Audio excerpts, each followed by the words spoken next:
حاضری دینے کا شرف حاصل ہوا مسلم کالونی عالمی مجلس تحفظ ختم نبوت کے مرکزی ادارہ جامعہ عربیہ ختم نبوت مسلم کالونی چناب نگر سے حاضری ہوئی ہے، اور آپ حضرات کے سامنے آج اللہ رب العزت کی مقدس کلام میں سے آیت مبارکہ کا کچھ حصہ تلاوت کیا، اور آقا دو جہاں حضور خاتم النبیین صلی اللہ علیہ وآلہ وسلم کی ذخیرہ احادیث مبارکہ میں سے ایک حدیث شریف پڑھی ہے۔ دعا ہے کہ خالق کائنات مالک لم یزل رب الارض والسماوات مجھے حق سچ بیان کرنے، مجھے سمجھانے اور آپ حضرات کو سمجھنے کے بعد ہم سب کو اس پہ عمل کرنے کی ہمت اور توفیق نصیب فرمائے۔ محترم، جو آپ حضرات کے سامنے آیت مبارکہ تلاوت کی، اس آیت مبارکہ کے تحت جو موضوع آپ کے سامنے رکھوں گا وہ شرح صدر یعنی دل کا مطمئن ہونا، اس کے جو اسباب ہیں وہ اسباب آپ حضرات کے سامنے رکھوں گا۔ رب ذوالجلال والاکرام کا فرمان ہے، افمن شرح اللہ صدرہ للاسلام، کہ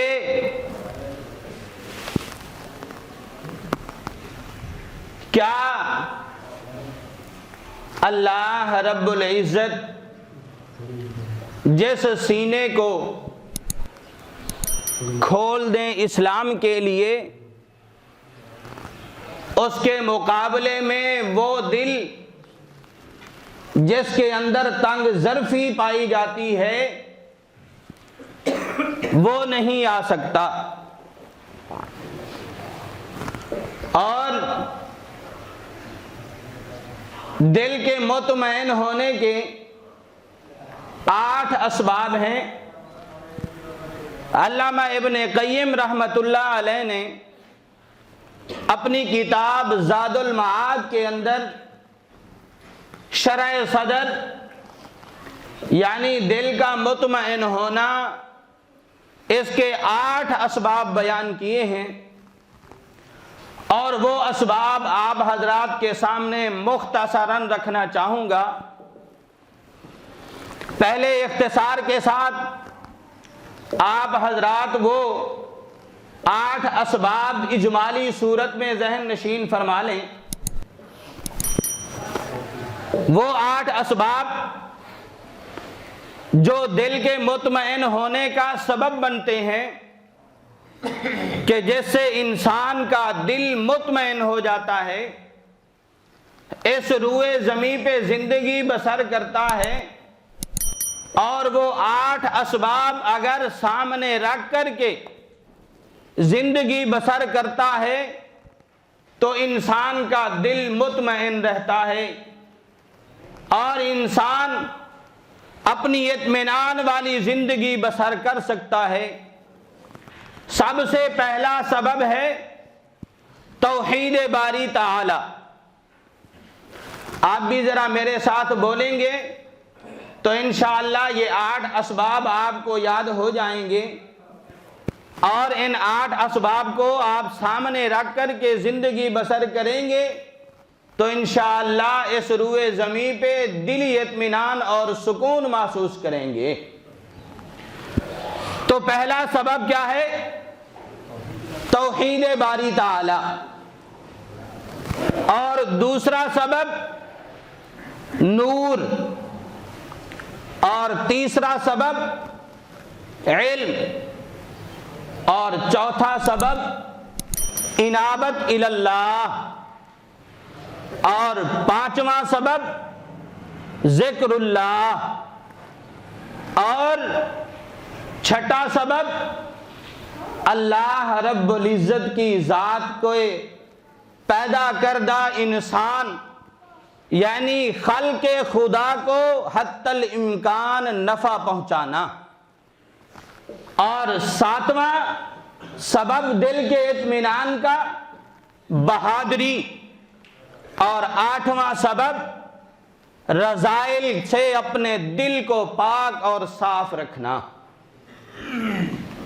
یہ اجمالی طور پر 8 اسباب آپ حضرات کے سامنے رکھے ہیں۔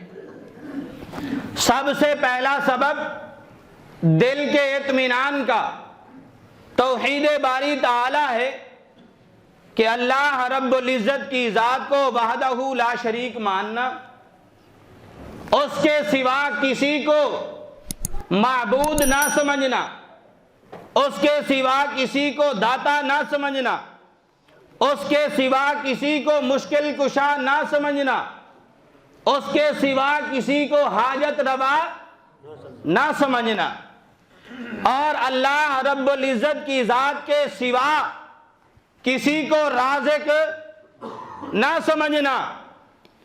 یہ اللہ رب العزت کی توحید ہے۔ آج یہ چیزیں ہمارے دلوں سے نکل چکی ہیں۔ آج ہم اس روئے زمین پہ ہونے والی بسر ہونے والی زندگی کا دار و مدار پیسے کے اوپر ڈال دیا ہے کہ اگر پیسہ ہمارے پاس، دولت ہمارے پاس، دھن ہمارے پاس تو دلی اطمینان ہے۔ لیکن میرے دوستو، جس کے پاس دولت ہے سکون اسے بھی حاصل نہیں ہے۔ انبار لگے ہوئے ہیں دولت کے، رات کو سکون نہیں، دن کو سکون نہیں، اور اس چیز کو بچانے کے چکروں میں دن رات آنکھ کھلی ہوئی ہے۔ حالانکہ خالق حقیقی کون ہے؟ اللہ۔ یہ دنیا، یہ دولت، یہ کسی کام کی نہیں ہے۔ انسان کے آنے کا مقصد اللہ رب العزت کی عبادت ہے، جس کو اللہ رب العزت نے اپنی مقدس کلام قرآن پاک کے اندر بھی بیان فرمایا، وَمَا خَلَقْتُ الْجِنَّ وَالْإِنسَ إِلَّا لِيَعْبُدُونَ۔ ہماری زندگی کا مقصد، ہمارے پیدا ہونے کا مقصد صرف اور صرف رب ذوالجلال کی عبادت ہے۔ اور آج ہم نے اپنی زندگی کا مقصد دھن اور دولت کو اکٹھا کرنا بنا رکھا ہے۔ حالانکہ یہ دھن اور دولت یہ ضرورت کی چیز ہے کہ انسان کے جتنی زندگی کے دن ہیں وہ انہیں بسر کر سکے، لیکن آج ہم نے عبادت کو ایک ضرورت سمجھ لیا ہے اور دنیا اور دولت کو ہم نے مقصد بنا لیا ہے۔ اور اسی طرح دوسری چیز جو دل کے اطمینان کا سبب بنتی ہے وہ نور ہے، اور یہ نور بھی اس شخص کو حاصل ہوتا ہے جس کے دل کے اندر ایمان کی حلاوت ہو۔ اگر ایمان کی حلاوت موجود تو اس کو نور حاصل ہوتا ہے علم کا، اس کو نور حاصل ہوتا ہے ایمان کا، اور وہ اس ایمان کے نور کے بل بوتے کے اوپر جو شخص زندگی بسر کرتا ہے وہ سکون اور راحت محسوس کرتا ہے۔ اور تیسرا سبب ہے علم۔ جس شخص کے پاس علم ہے، اور علم بھی وہ جس کو حضور اکرم صلی اللہ علیہ وسلم لائے ہیں، اگر وہ علم انسان کے پاس موجود، انسان کو دلی اطمینان اور سکون حاصل ہوتا ہے۔ حضور اکرم صلی اللہ علیہ وسلم ایسا علم لائے جس علم نے انسان کو اللہ کی ذات کی طرف متوجہ کیا۔ وہ علم اگر ہم نے اس سے صحیح معنی میں فائدہ حاصل کیا اور اس علم کے ذریعے سے ہم نے خدا کی ذات کو پہچانا تو ہمیں دلی اطمینان اور سکون حاصل ہوا. اور اگر جاہل ہے، اس کو کسی چیز کا علم نہیں، اس کو نہ نماز کا پتہ، نہ پاکی اور پلیدی کا پتہ، نہ حلال اور حرام کا پتہ، اس کی زندگی کے اندر سکون نہیں ہوتا. اگر زندگی کا سکون حاصل کرنا ہے تو وہ علم سیکھو جس کو حضور اکرم صلی اللہ علیہ وسلم لائے ہیں، اور وہ علوم شرعیہ ہے. اگر علوم شرعیہ کے مطابق ہم اپنی زندگی بسر کرتے ہیں تو دلی سکون اور راحت محسوس ہوگا، ورنہ زندگی کے اندر کبھی سکون میسر نہیں ہوگا. اور چوتھی چیز انابت اللہ، اللہ کی ذات کی طرف رجوع کرنا. اور آج اللہ رب العزت کی ذات کی طرف سے اگر انسان کو کوئی مصیبت، کوئی پریشانی، کوئی دکھ، کوئی تکلیف، کوئی درد محسوس ہوا تو اللہ کی ذات یاد آئی، ورنہ خوشی کے موقع پہ بھی خدا کی ذات بھول جاتی ہے. اور خوشی کے موقع کے اوپر تو ایسا خدا کی ذات کو بھلا دیا جاتا ہے کہ جیسے انسان نے مرنا ہی نہیں ہے. حالانکہ انابت اللہ، اللہ کی ذات کی طرف رجوع کرنا، اور یہ رجوع ہر وقت ضروری ہے. اگر انسان دکھ درد میں ہو تو اس وقت مسجد ہی نہیں چھوڑتا، مصلی ہی نہیں چھوڑتا. اور اگر کوئی خوشی کا موقع مل گیا ہے، اللہ رب العزت نے کوئی خوشی عطا کر دی ہے، تو پھر خدا کی ذات کو بھی بھول جاتے ہیں، اور ایسے بھولتے ہیں کہ حدیں بھی کراس کر جاتے ہیں. اور یہ یاد رکھو، کہنے والے نے کیا خوب کہا کہ جب پانی حد کراس کرتا ہے تو طوفان بن جاتا ہے. جب پانی حد کراس کرتا ہے تو طوفان بن جاتا ہے. اسی طرح جب انسان حد کراس کرتا ہے تو شیطان بن جاتا ہے. اور جب ہمیں خوشی کا عالم ہمارے اوپر طاری ہوتا ہے تو پھر ہم اللہ کی ذات کو بھول جاتے ہیں، پھر ہم شیطان بن جاتے ہیں. پھر شیطان اس دنیا کی رعنیت کو، دنیا کی چیزوں کو ہمیں بھلی بھلی دکھاتا ہے. دیکھ لیں، آج کل شادیوں کا سیزن ہے، الا ماشاء اللہ شادی کی برادری کے اندر شریک افراد کوئی ہوں گے کہ جو نماز کے وقت کے اندر نماز کو ادا کرتے ہوں گے، ورنہ وہ بھی مشکل. لیکن اگر اسی وقت اللہ نہ کرے کوئی دکھ اور درد، کوئی تکلیف آ جائے تو پھر یہ مصلی کی جان نہیں چھوڑتے. حالانکہ ہم حضور اکرم صلی اللہ علیہ وسلم کے امتی ہیں. حضور اکرم صلی اللہ علیہ وسلم نے ہمیں ہر وقت خدا کی ذات کے ساتھ تعلق جوڑے رکھنے کا حکم دیا ہے. اور ہم اللہ رب العزت کی ذات کی طرف کس حد تک رجوع کرتے ہیں؟ ہم ذرا اپنے گریبان میں جھانکیں کہ ہمارے اندر انابت اللہ، اللہ کی ذات کے ساتھ تعلق کس حد تک پایا جاتا ہے. اور پانچویں چیز کہ انسان اس روئے زمین پہ رہ کر اللہ رب العزت کی ذات سے دلی سکون اور راحت محسوس کرے، وہ پانچویں چیز ذکر اللہ ہے، اللہ رب العزت کی ذات کا تذکرہ. آج اگر ہم کٹہرے کے اندر بیٹھتے ہیں، کسی اداکار کا نام اور اس کا تذکرہ کر کے خوشی محسوس کرتے ہیں، بڑا فخر محسوس کرتے ہیں، کسی فلم کا نام لے کر کے بڑا فخر محسوس کرتے ہیں، اور اللہ رب العزت کا ذکر ہماری زبان پہ نہیں آتا. حالانکہ دلی اطمینان صرف اور صرف اللہ رب العزت کے ذکر کے اندر ہے. قرآن پاک کے اندر رب ذوالجلال والاکرام نے فرمایا الا بذکر اللہ تطمئن القلوب، کہ دل کا جو اطمینان ہے، جو دلی سکون اور دلی راحت ہے، وہ صرف اور صرف اللہ رب العزت کے ذکر کے اندر ہے.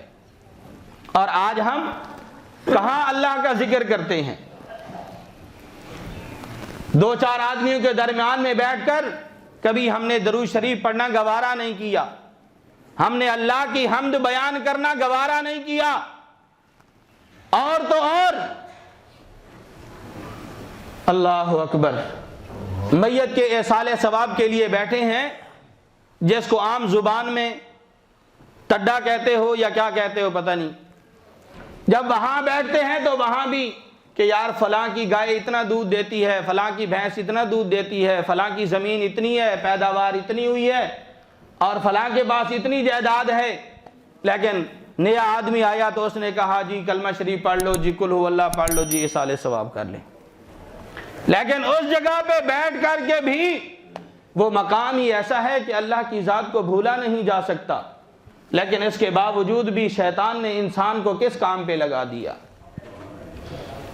کہ اللہ کے ذکر ہم اس جگہ پہ بیٹھ کر بھی مکمل نہیں کرتے کہ جس جگہ پہ بیٹھ کر اللہ کا ذکر کرنا چاہیے۔ اور چھٹی چیز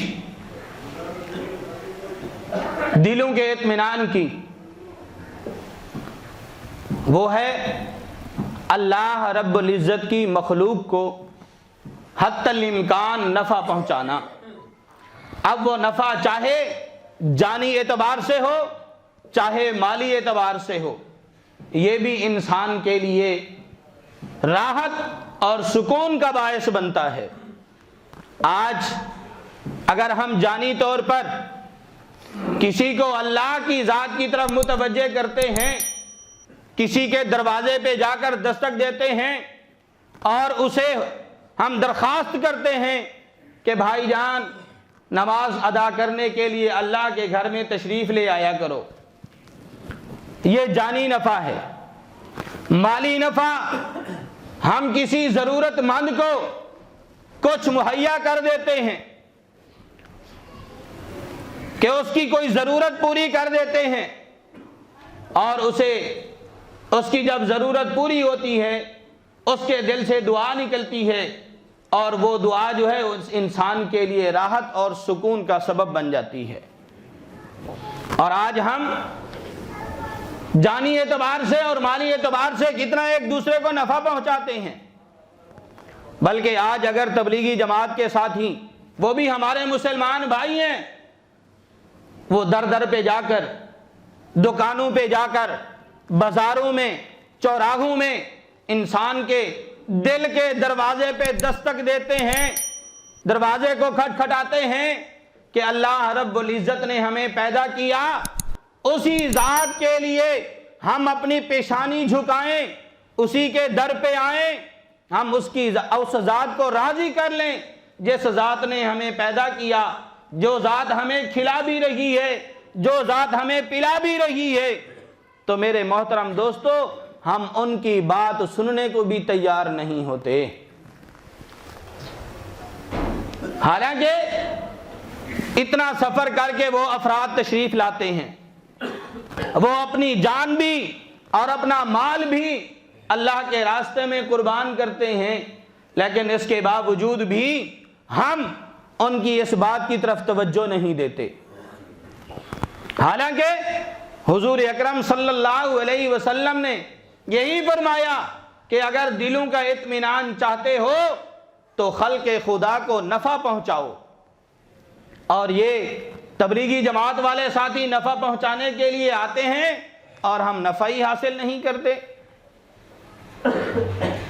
کتنے دور دراز سے یہ سفر کر کے آتے ہیں، دلی اطمینان ان کو بھی نصیب ہوتا ہے، لیکن میرے محترم مسلمان بھائیوں، ہمیں بھی دلی اطمینان اور سکون کی ضرورت ہے، تو ہم بھی اللہ رب العزت کی مخلوق کو جانی بھی نفع پہنچائیں اور مالی بھی نفع پہنچائیں۔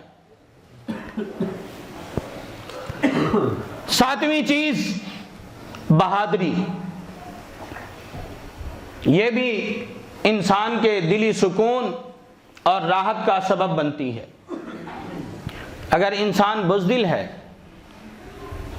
تو بزدل انسان ہر وقت ڈرتا رہتا ہے، جس کی وجہ سے وہ بیچارہ دلی سکون اور راحت حاصل نہیں کر پاتا۔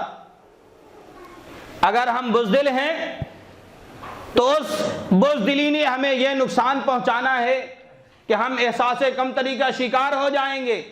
جس چیز کو دیکھیں گے ہم یہ محسوس کریں گے کہ یہ چیز مجھے نقصان پہنچانے کے لیے آ رہی ہے۔ اور بہادری میں جب ہم اللہ رب العزت کی ذات کی طرف متوجہ ہوں گے، اللہ رب العزت کا ذکر کریں گے، ہمارا رجوع اللہ کی ذات کی طرف ہوگا، تو تب یہ بہادری ہمارے اندر پیدا ہوگی۔ اور یہ جو دنیا ہے، یہ دنیا کبھی انسان کو بہادر نہیں بناتی، یہ دنیا ہر وقت انسان کو بزدل ہی بناتی ہے۔ اور یہ پیسے کی جو محبت ہے، حضور اکرم صلی اللہ علیہ وسلم کا فرمان ہے، حبک الشیء یعمی و یسم، کہ کسی بھی چیز کی محبت ہے وہ انسان کو اندھا اور بہرا کر دیتی ہے۔ اندھا ایسے کر دیتی ہے کہ جس چیز کی محبت ہے اسے کل روئے زمین کے اوپر اس محبوب چیز کے علاوہ اور کوئی چیز نظر نہیں آتی، اور بہرا اس طرح ہو جاتا ہے کہ اس محبوب کی بات سننے کے بنا کسی اور کی بات سننا گوارا نہیں ہوتی، کسی اور کی بات اچھی نہیں لگتی، کسی اور کی بات بھلی نہیں لگتی، اور یہ بزدلی کا سبب بن جاتی ہے۔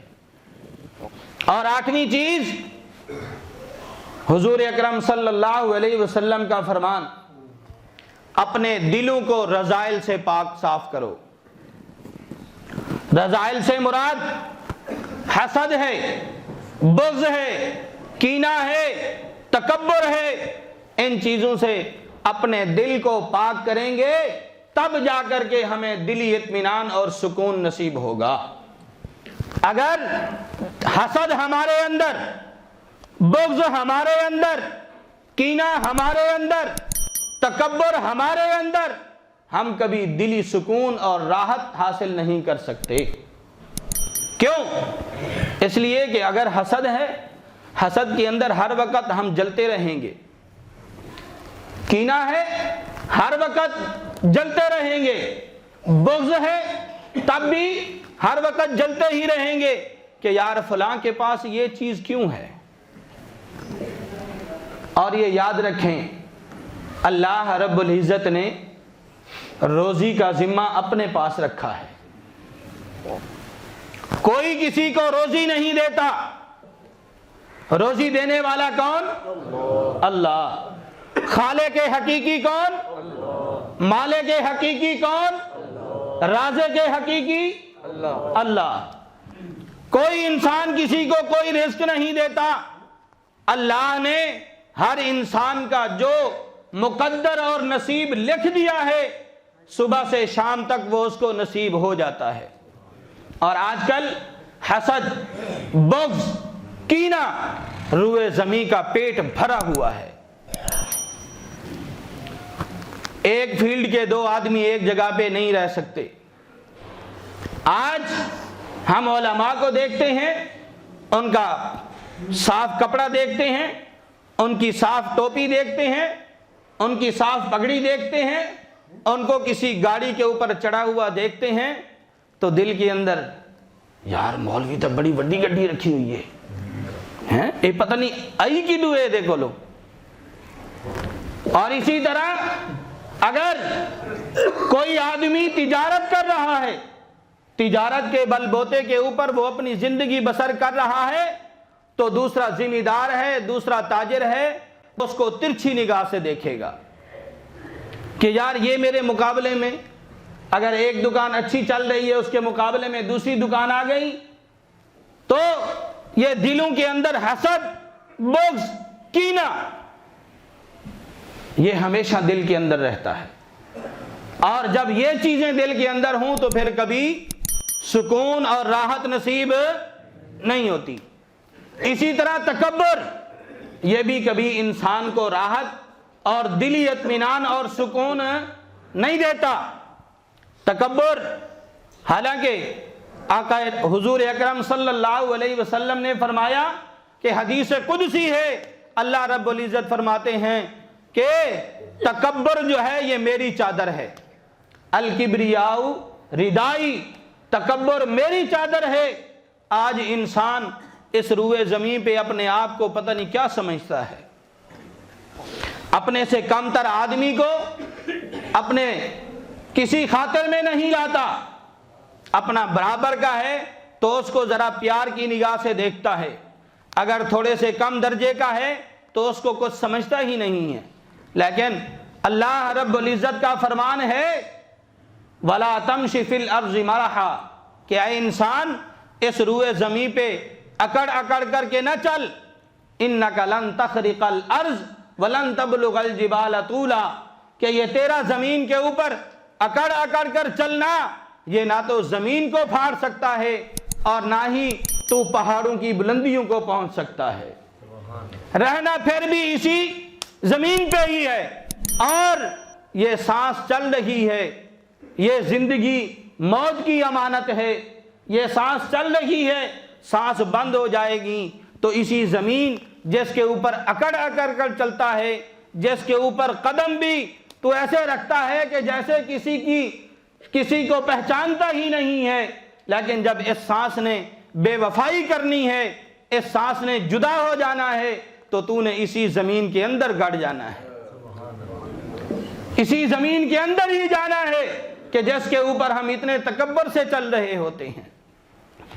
تو میرے محترم دوستو، یہ روئے زمین اللہ رب العزت نے ہمیں عطا کی تو کہنے والے نے کہا یہ سرسبز کھیتیاں تیری غذا کے واسطے، یہ سرسبز کھیتیاں تیری غذا کے واسطے، جانور پیدا کیے تیری بقا کے واسطے، جانور پیدا کیے تیری بقا کے واسطے، چاند سورج اور ستارے تیری ضیاء کے واسطے، سارا جہان تیرے لیے ہے، سارا جہان تیرے لیے ہے، تو ہے صرف خدا کے واسطے۔ کیا اس نے اپنے لفظوں کے اندر زندگی کو بند کر دیا ہے؟ اور عمل سے زندگی بنتی ہے، جنت بھی جہنم بھی، عمل سے زندگی بنتی ہے، جنت بھی جہنم بھی، یہ خاکی اپنی فطرت میں نہ نوری ہے نہ ناری۔ تو میرے محترم دوستو، عمل کریں گے اللہ رب العزت کی ذات کے ساتھ اپنے تعلق کو مضبوط کریں گے تو تب جا کر کے اس روئے زمین پہ بھی کامیابی حاصل ہونی ہے، اور کل قیامت کے دن بھی رب ذوالجلال والاکرام کے سامنے کامیابی نصیب ہوگی۔ اور اس روئے زمین پہ وقت بسر کرنا ہے، دلی اطمینان چاہتے ہو، دلی اطمینان حاصل کرنا ہے تو محمد الرسول اللہ صلی اللہ علیہ وسلم کا حقیقی معنی میں غلام بن کر زندگی بسر کر۔ تو آخر میں اتنا ہی کہوں گا، اگر جنت میں جانے کا ارادہ ہو تمامی کا، اگر جنت میں جانے کا ارادہ ہو تمامی کا، گلے میں طوق ڈال لو محمد کی غلامی کا۔